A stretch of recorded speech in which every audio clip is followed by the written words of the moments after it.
Mr. Chachra, you're familiar with the situation, you're familiar with the challenges that some of these journalists may also face in Gaza, but they had a moral obligation to inform someone, and from what we have shown and from what I have enunciated at the beginning of the show in my opening monologue, it becomes very, very pragmatically clear that they had an inkling of what was to come.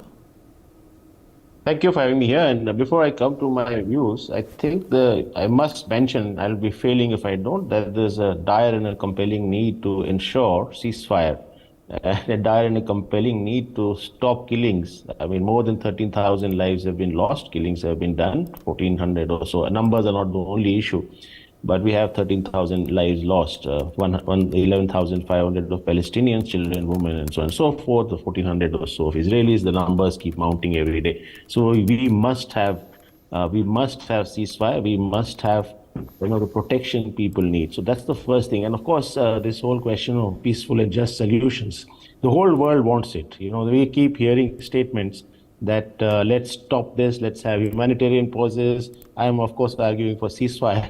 But these are empty words and no action, and the international community should ensure that this is the will of majorities of the world. On this issue that you are mentioning, now there is one version from Israel and another version and sort of clarification from the agencies you pointed to. And I can say, the truth will eventually come out. Many more investigations will be done. So I'm not going to be able to sort of judge it as to what is the actual truth. Some evidence has been pointed to by the earlier speakers, Professor Nalapat and Arjunji. But having said that, it's a very gray area. The issue is really, and if people knew that a wrong was happening, then it is morally, ethically, by journalistic standards and others, wrong not to communicate it. I'm saying this in general terms. But the issue here is of what Hamas is accused of is what is called embedded journalism. Yeah. Now this embedded issue, this embedded journalistic sort of history is 3 decades old, and it is a problem. Proximity of journalists to military, to armed advances is a huge problem, because there you have news which is not just out of a sense of proportionality, but it's a completely biased situation. In the last 3 decades, we have seen this only growing across the world.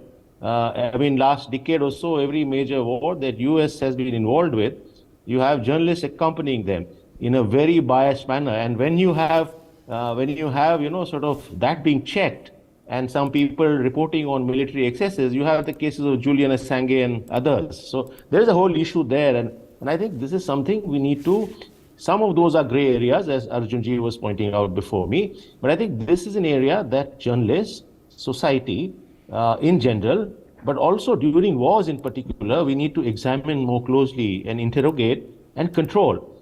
But having said this, let me also take this moment to salute all the journalists, the media which is there, the charity and aid workers who are actually reporting authentic information, who are giving correct information, who are bringing to the world the nuances of issues there, helping people out. I think that's an important work they are doing at great resilience and personal risk to themselves.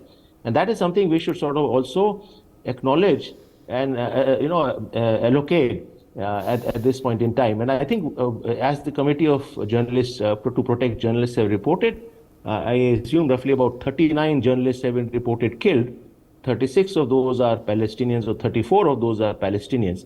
And I think that's an area we must not forget, even as we all know, the world of journalists is not homogeneous, neither is any world homogeneous. But let's also not forget that side of saluting and acknowledging the role that the journalists have played. Thank you, Vinny.